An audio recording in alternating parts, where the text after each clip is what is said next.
सभी श्रोताओं का रामायण की कथा में हार्दिक स्वागत अभिनंदन। आज रामायण की कथा का जो प्रसंग है सीता की शंका। बढ़ते हैं कहानी की तरफ। मार्ग में सीता ने रामचंद्र से कहा, आर्यपुत्र, यद्यपि आप महान पुरुष हैं, किंतु सूक्ष्म रूप से विचार करने पर मुझे प्रतीत होता है कि अधर्म में प्रवृत्त हो हैं। हे नाथ, इस संसार में काम जनित 3 दोष ऐसे हैं जिनका उन्हें परित्याग करना चाहिए। पहला काम जनित दोष है मिथ्या भाषण, जो आपने ना तो कभी किया है और ना ही कभी करेंगे। दूसरा काम जनित दोष है पर स्त्री गमन, आप एक पत्नी व्रतधारी हैं और महान सदाचारी हैं, अतः ये कार्य भी आपके लिए असंभव है। तीसरा काम जनित दोष है बिना वैरभाव के ही दूसरों के प्रति क्रूरतापूर्ण व्यवहार। ये तीसरा दोष अर्थात क्रूरतापूर्ण व्यवहार ही आपके समक्ष उपस्थित है और आप इसे करने जा रहे हैं। आपने इन तपस्वियों के समक्ष राक्षसों को समूल नष्ट कर डालने की जो प्रतिज्ञा की है, उसी में मुझे दोष दृष्टिगत हो रहा है।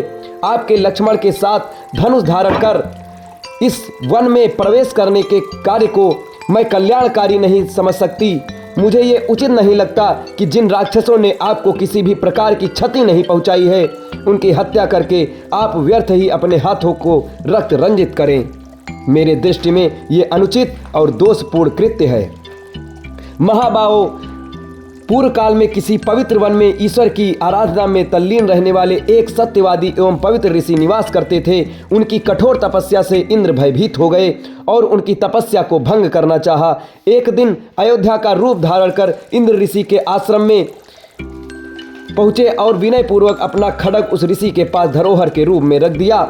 ऋषि ने उस खड्ग को लेकर अपनी कमर में बांध लिया, जिससे वह खो न जाए। कमर में बंधे खड्ग के प्रभाव से उनकी प्रवृत्ति में रौद्रता आने लगी। परिणाम स्वरूप वे तपस्या कम और रौद्र कर्म ज्यादा करने लगे। हे स्वामी, शस्त्र और अग्नि की संगति एक सा प्रभाव दिखाने वाली होती है। आपकी ये भीषण प्रतिज्ञा और आप दोनों भाइयों का निरंतर धनुष उठाए फिरना आप लोगों के लिए कल्याणकारी नहीं है। आपको उन निर्दोष राक्षसों की हत्या नहीं करनी चाहिए जिनका आपके प्रति कोई बैर भाव नहीं है। बिना शत्रुता के किसी की हत्या करना लोक में निंदा का कारण भी बनती है।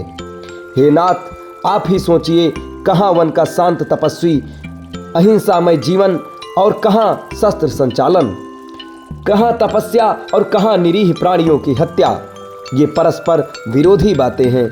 आपने वन में आकर तपस्वियों का जीवन अपनाया है, इसलिए उसी का पालन कीजिए। सनातन नियम यही है कि बुद्धिमान लोग कष्ट सहकर भी अपने धर्म की साधना करते हैं। मैं नारी सुलभ चपलता के कारण ही मैं आपको धर्म का ये उपदेश दे रही हूँ, अन्यथा किसमें सामर्थ्य है जो आपको धर्म का उपदेश दे। सीता के वचनों को सुनकर राम बोले, सीते, जो कुछ तुमने कहा है वह सर्वथा उचित है। मेरे कल्याण की दृष्टि से तुमने ये बात कही है, किंतु हम लोगों के धनुष धारण करने का एकमात्र प्रयोजन आर्यों की रक्षा करना है। यहाँ निवास करने वाले ऋषि मुनि और तपस्वी राक्षसों के कारण अत्यंत दुखी हैं। वे उनसे अपनी रक्षा चाहते हैं और इसके लिए उन्होंने शरणागत होकर मुझसे प्रार्थना की है। उनकी रक्षा के लिए ही मैंने प्रतिज्ञा भी की है। क्षत्रिय का धर्म ही असहाय और दुखियों की रक्षा करना है। ऋषि मुनि और ब्राह्मणों की सेवा तो मेरा कर्तव्य है, फिर मैं तो उन्हें वचन भी दे चुका हूँ। क्या तुम्हारे विचार से ये उचित है कि मैं उस प्रतिज्ञा को भंग कर दूं? तुम ये कदापि नहीं चाहोगी कि मैं प्रतिज्ञा भंग करके झूठा कहलाऊं, क्योंकि तुम जानती हो कि सत्य मुझे प्राणों से भी प्रिय है और अपनी प्रतिज्ञा का पालन करने के लिए तुम्हारा और लक्ष्मण का परित्याग भी कर सकता हूँ। मैं अपने प्राण का त्याग कर सकता हूँ, किंतु अपनी प्रतिज्ञा को मिथ्या सिद्ध नहीं होने दे सकता। फिर भी जो कुछ तुमने कहा था उससे मैं बहुत प्रसन्न हूँ।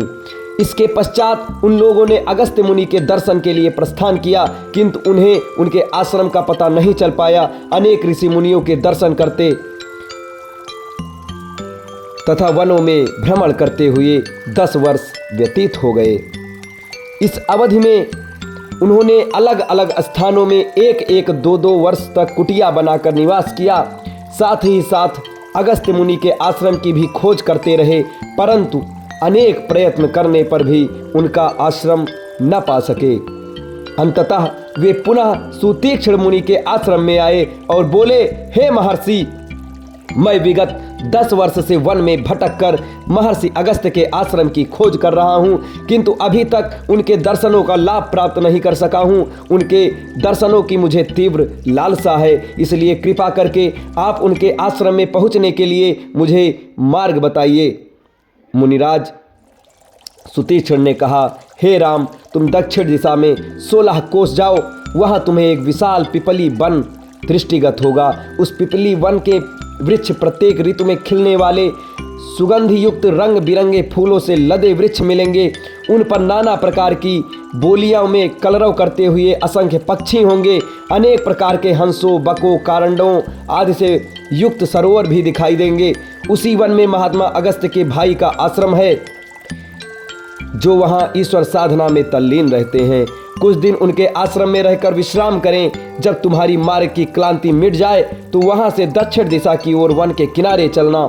वहाँ से 4 कोस की दूरी पर महर्षि अगस्त्य का शांत मनोरम आश्रम है, जिसके दर्शन मात्र से अद्वितीय शांति मिलती है। अब इसके आगे की कहानी, रामायण की कथा आपको अगले वीडियो में बताई जाएगी। तब तक हमारे साथ बने रहें। धन्यवाद।